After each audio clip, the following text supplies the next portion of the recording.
Everything you think you know about productivity is keeping you average.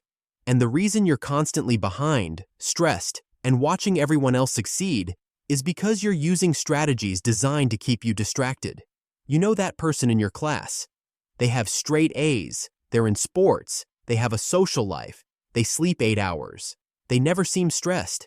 Meanwhile, you're pulling all-nighters, forgetting assignments, living off energy drinks, and still getting mediocre results. You're working twice as hard and getting half the output, and you have no idea what they're doing differently. Here's what nobody tells you. Productivity isn't about working harder. It's about working smarter in a way that feels like cheating. The top students, the ones who seem to have it all figured out, they're not just smarter than you. They're operating from a completely different system. In the next 8 minutes, I'm going to break down the exact productivity framework that separates the top 5% of students from everyone else. The ones who finish everything early, maintain perfect grades, and still have time for a life. This isn't about motivation. This isn't about discipline. It's about understanding how to leverage time, energy, and focus in ways your peers have no clue about. Let's get into it. Here's the uncomfortable truth. Your phone is destroying your productivity, and you're letting it. MIT researchers tracked the study habits of high school and college students. They found that the average student checks their phone 74 times per day. 74. Each check breaks your concentration for an average of 23 minutes before you regain full focus. Do the math. That's entire days of productive time lost every single week just from looking at notifications. But here's the worst part. You know this. You know your phone is the problem, and you still keep it next to you when you study. You still check it between every practice problem. You still scroll TikTok for just 5 minutes that turns into 2 hours. The top 5% don't have better willpower. They have better systems. They don't trust themselves to resist. They remove the temptation entirely. During work blocks, their phone is in another room, not on silent, not face down, gone. Think about your last study session. How many times did you check your phone? How many times did you get distracted? How much actual focused work did you get done? Probably not much. Now imagine removing your phone completely, just for 2 hours. No texts, no social media, no notifications, just you and your work. That's the difference between spending 5 hours sort of studying and getting nothing done versus spending 2 hours in deep focus and actually learning. Your phone isn't helping you stay connected. It's keeping you mediocre. So here's the first rule. Phone goes in a drawer, another room, or you give it to a parent during work blocks. Not on silent, not face down, completely inaccessible. You don't need willpower if it's physically impossible to check. The top students already do this. That's why they finish in 2 hours what takes you 6. They're not smarter. They're not more disciplined. They just removed the distraction that's destroying everyone else. Your brain can't multitask. This isn't an opinion. It's neuroscience. Stanford researchers proved that what you think is multitasking is actually task switching. And every switch costs you time and mental energy. When you're doing homework with Netflix playing, music on, texting your friends, and checking Instagram, you're not being productive. You're training your brain to never focus on anything. And that's a habit that will destroy you. The top students do one thing at a time. When they study, they study. No music with lyrics, no TV in the background, no conversations, just pure focus on one task until it's done. Then they move to the next. This seems obvious, but 95% of students don't do it. They wonder why they spend 6 hours on homework that should take 2. This is why. You're not working for 6 hours. You're distracting yourself for 5 and working for 1. Here's what this looks like in practice. You sit down to study biology. You close all tabs except what you need. You put your phone away. You set a timer for 50 minutes. You do nothing but biology until the timer goes off. No checking messages, no scrolling, no switching to math because biology is boring. Just 50 minutes of pure focus.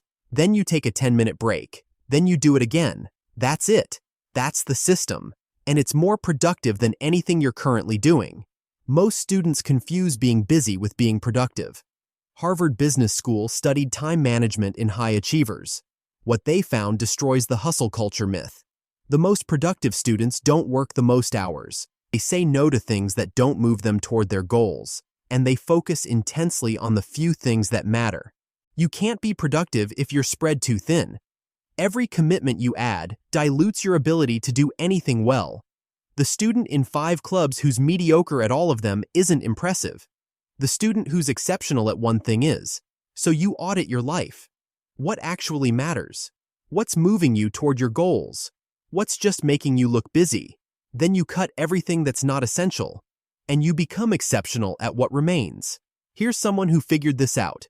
Elon Musk talks about this constantly. He doesn't try to be good at everything. He focuses on his top priorities and ignores everything else. Same 24 hours as everyone else.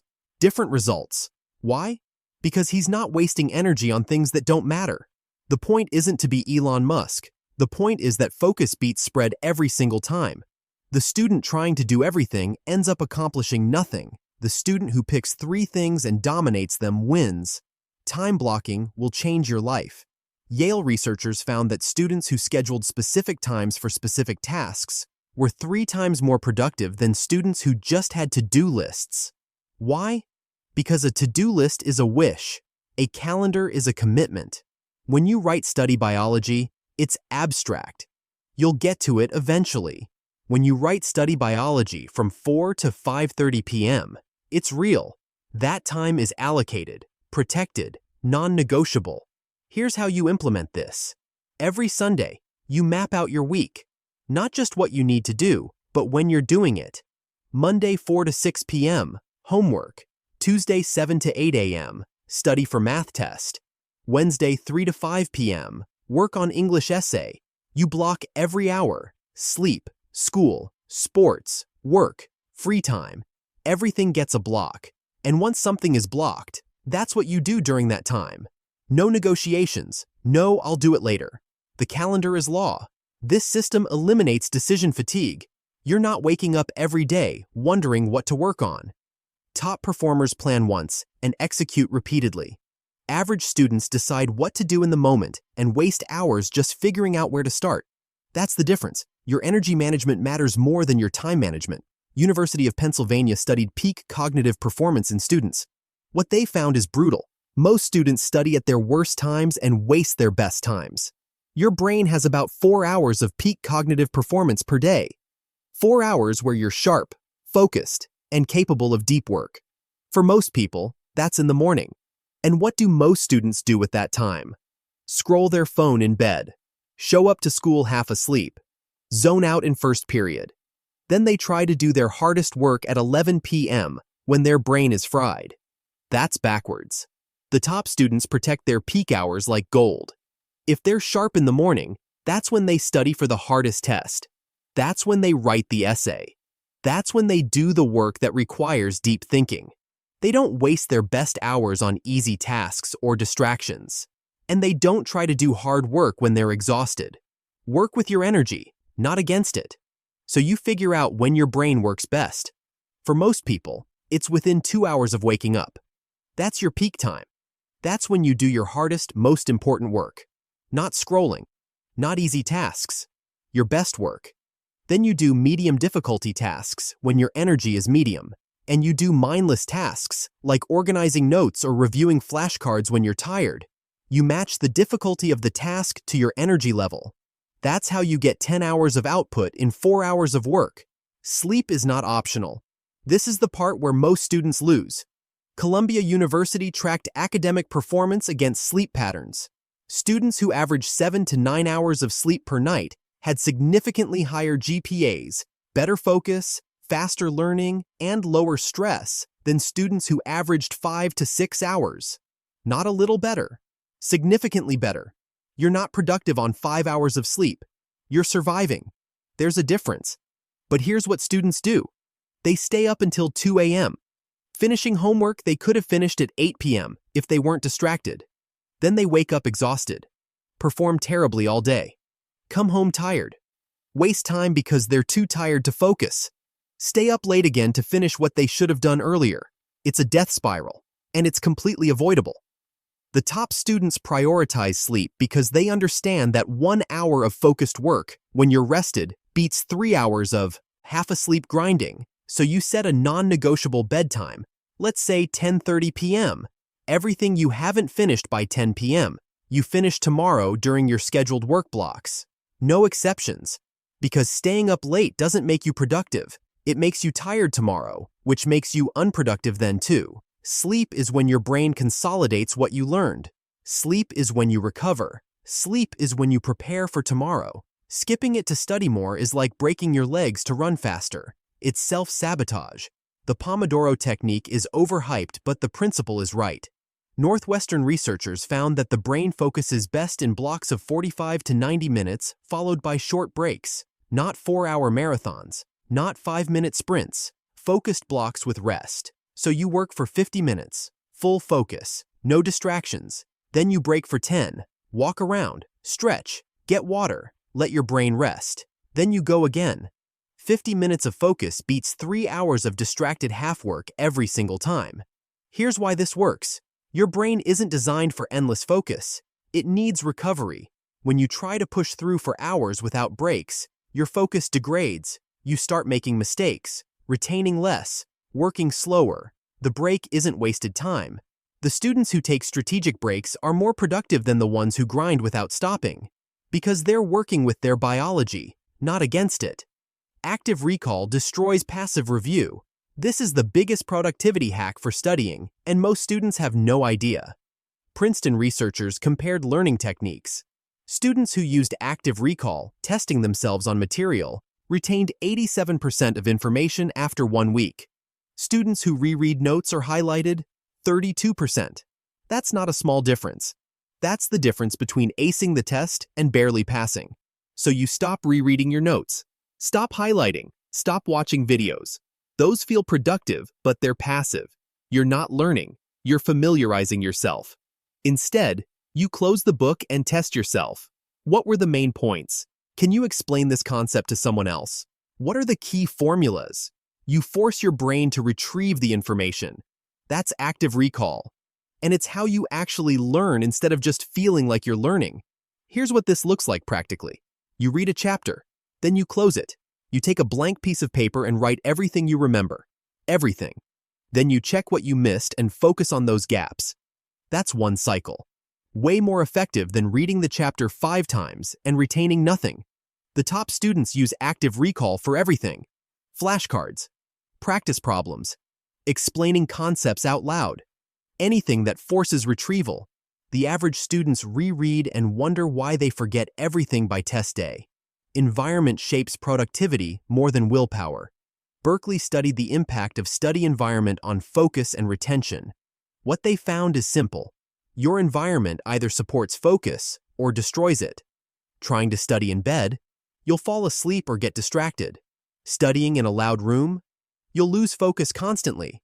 Studying with your phone visible, you'll check it. Your environment controls your behavior more than your intentions do, so you design your environment for focus. You have a specific study spot, desk, library, coffee shop, somewhere your brain associates with work, not relaxation. That spot is clutter-free. Just what you need for the task. No phone, no distractions. You go there to work. When you're done, you leave. You train your brain. This place equals focus. And after a few weeks, sitting down at that spot automatically puts you in work mode. You've eliminated the activation energy of getting started. The 2-minute rule eliminates procrastination. If something takes less than 2 minutes, do it immediately. Don't add it to a list. Don't put it off. Just do it. That email? Send it now. That assignment you need to submit? Submit it now. That reading? Start it now. The 2-minute rule keeps small tasks from piling up into overwhelming lists, and it builds momentum. Every small completion gives you a tiny dopamine hit that makes starting the next task easier. But here's the real power. The 2-minute rule defeats the starting problem. Most productivity loss isn't from working slowly. It's from not starting. You know you need to write an essay, but starting feels overwhelming, so you scroll for 3 hours instead. The 2-minute rule says just write for 2 minutes. That's it. No commitment beyond that. Just 2 minutes. And what happens? You start. And once you start, you usually keep going. Because starting is the hard part. Continuing is easy. Deadlines create urgency, and urgency creates focus. MIT found that students work most efficiently under time pressure, but not panic. The essay is due Friday, your deadline is Wednesday, the test is next week, you finish studying by Sunday. You build in buffer time for when things go wrong, and they always go wrong. The printer breaks, you get sick, something comes up. The students who work right up to the deadline have no margin for error. One problem and they're screwed, but the students with buffer time, they handle problems without stress. They finish early, they have time to review, they sleep well the night before. They show up relaxed and prepared. Same assignment, different approach, completely different stress levels and results. So you give yourself fake deadlines that are earlier than real ones, and you treat them like they're real. That urgency keeps you focused without the panic of actual last-minute work. The transformation isn't complete until high productivity becomes your normal. This isn't about having one good week. It's about building systems that make productivity automatic. When you've truly integrated this, you won't need to force yourself to focus. Your environment will do it for you. You won't need to decide when to work. Your calendar already decided. You won't need willpower to avoid your phone. It won't be accessible. You won't need motivation. Your systems will carry you. So here's what it comes down to. Productivity is a system, not a personality trait. You don't need to be naturally disciplined. You need to remove distractions. Focus on one thing at a time. Time block your week. Work during your peak hours. Prioritize sleep.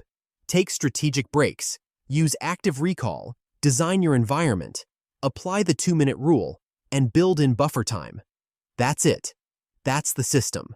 Most students will watch this and change nothing. If you're serious, you won't be one of them. Right after this video, implement one thing, just one. Put your phone in another room during your next study session.